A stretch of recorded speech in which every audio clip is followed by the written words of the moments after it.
response to her report from Douglas Murray at the Centre for Social Cohesion and from Mohammed Shafiq, a Muslim community worker. But first, though, Helen Brayley was part of the only team that's carried out any kind of academic research into this. And in fact, The Times used your research earlier in the week when they were bigging up this story.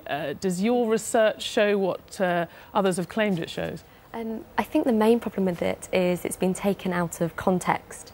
We were looking at two police operations, both very close kind of geographically.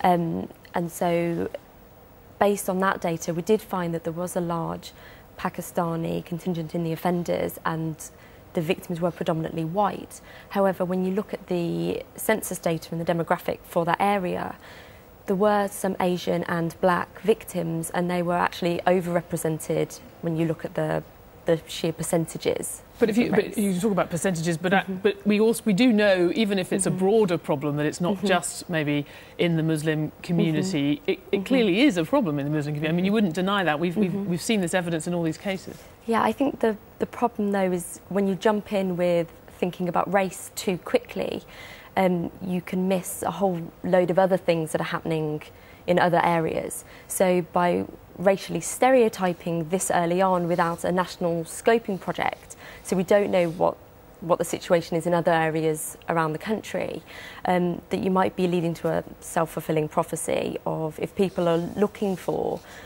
Asian offenders, they will only find Asian offenders, and offenders of other ethnic groups might develop a sense of impunity to this. And that was a point in a way that came out in the film. But in a sense, I mean, what you're saying is that we can never know for sure. But, I mean, Mohammed Shafiq, you're someone who's actually taken quite a lot of risks in the past speaking up about this issue. Presumably you welcome Jack Straw's comments. Well, I think it's important to say tonight that we pay tribute to the bravery of the women and the teenagers who give evidence so that the perpetrators, the evil criminal men are put behind for a very long time.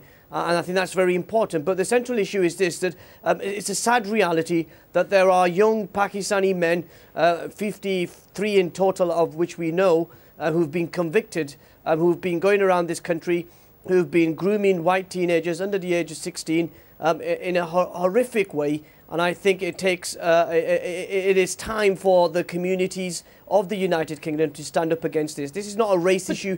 It's got nothing to do with Islam. It's got nothing to do with the Muslim community. All it is the people who are born into Muslim households, who are involved in drugs, who are involved in crime, are carrying out these activities. So when Jack Straw says that there is a sort of pervasive view among many Pakistani Muslim men that young English girls are easy meat and it's an outlet for their testosterone, you think that that's going too far?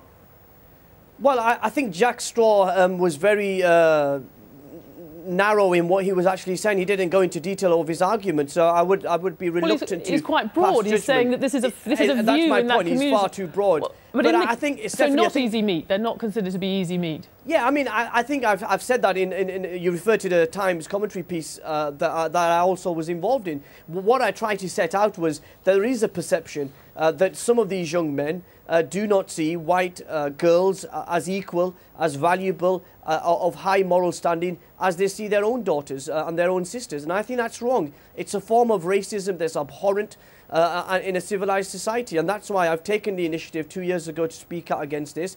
Against, as you said, so personal risks to me and my family. But I did that because I believe it's wrong. For as long as these people are carrying out these crimes, we've got to stand up. It's got nothing to do with race. It's got nothing to do with religion. They should be treated as criminals, and that's it. Well, Douglas Murray, you've suggested that there was a conspiracy of silence around this issue. You've got Mohammed Shafiq saying that it's abhorrent. You've got Jack Straw speaking up about it. I guess not silent anymore. Well, I very much hope not, and let's hope that it isn't from tonight onwards. But the fact is, in the past, it very much has been. In 2004, Channel 4 were due to do a documentary, to broadcast a documentary called On the Edge of the City.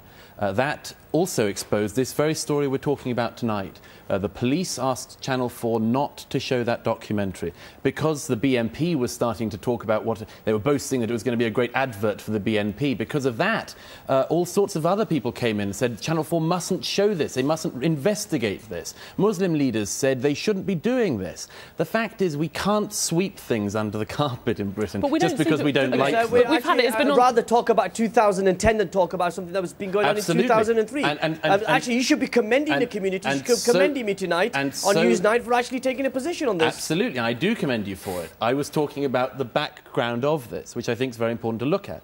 The fact is this case is very shocking to a lot of people because they didn't know this sort of thing was going on, because there has been a wall of silence around it. And I might just add that there is a demonstration of the seriousness of this problem and the unwillingness of people to attack it, to address it, by the very fact that one of your previous guests refers to the fact that his own stance in speaking out against sex gangs in Britain in 2010 is brave. Okay. It is brave. It shouldn't be. Okay, that demonstrates part of the problem. It seems to be less brave now, though. I mean, there is a point about trying to talk about today rather than the past. Would you accept that we have become less politically correct, if you like, or at least that we seem to have gone past that to address this issue, to talk about it in these terms? I'd very much hope so, but I mean, I think you can even hear in the way in which Jack Straw talked about it in your interview, and the way in which any politician or indeed commentator will talk about this, that people feel they are treading on eggshells.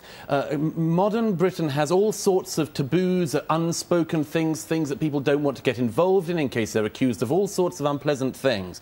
And people, for that reason, people are very careful about addressing things like this. And I would hope that people can realise that this is the very beginning of addressing very unpleasant things that are going on. But they have to be more than addressed, they have to be dealt with. Well, OK, but then what do you think they should actually do? Because this isn't just about political correctness. I mean, your suggestion is that it's actually making it harder to confront a horrific crime that we heard about in that piece. What is the next step from here? Political correctness obviously makes it harder. It makes it harder for the police. But what should they do now, if we've got over that? The thing they do now, among other things, is to do it, as Jack Straw mentioned, for the Pakistani communities of this country, Muslim communities in this country, and other communities, of course it isn't just them, to address this problem among their young men, of the way in which young girls are seen, because that is an endemic problem. It is one that has to be addressed. And I would argue it has to be addressed in the following way. As a Muslim, if I may just say, as a Muslim friend of mine said in Birmingham to me recently, who said to me recently, she had spent all of her life being addressed as a Muslim woman and never as a British woman. Okay. That's the kind of rights we should be talking about. Mohammed Shafiq.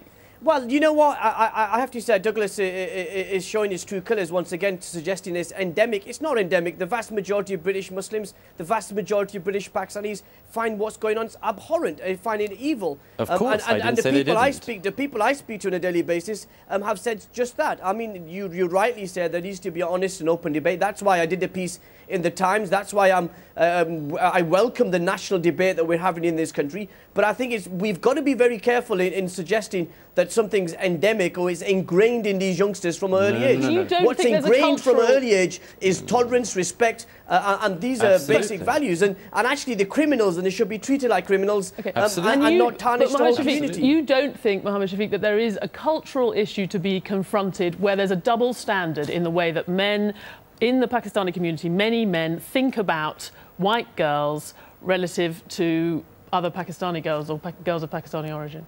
Stephanie, I've already said that I think there is a perception amongst these criminal gangs. I'm not talking about the majority of the community. I'm talking about these criminal gangs. These people who've been convicted or are involved in grooming feel that the white girls are any less valuable, have less morals than their own daughters and sisters. And I've said that already. It's abhorrent. It's wrong.